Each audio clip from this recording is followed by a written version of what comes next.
Okay, you probably heard of Don Quixote, the man who fancied himself as a knight, trying to bring back chivalry in a world that it left behind. Well, one man in Draper has a lot in common with that fictional character. In this world of conveyor belts and factory, he's doing everything he can to keep a lost art alive.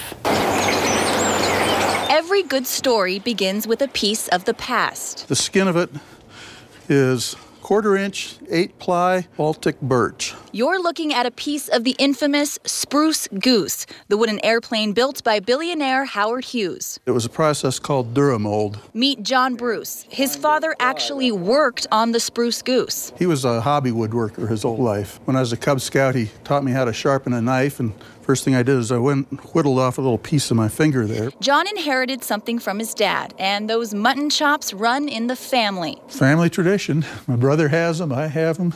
My sister doesn't.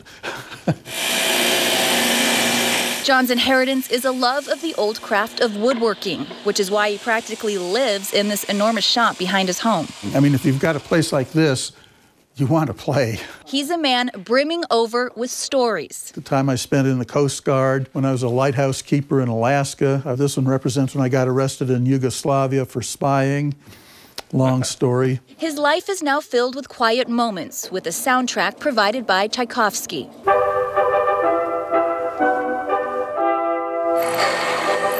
You're looking at a man who takes pride in his work, a man who runs an industry of one. Just knocking off that little burr, they'd think that was sufficient. Not mine. That's one of the things that set my nutcrackers apart. John's story can be whittled down to one thing: nutcrackers. There's a number of people, when they start looking for a nutcracker to paint, they start searching the internet, and usually my name is the one that comes up. It's a tradition that started with woodworkers in Germany. The Erzgebirge mountain range. A tradition that's nearly dead. I am the only one that does this kind of work.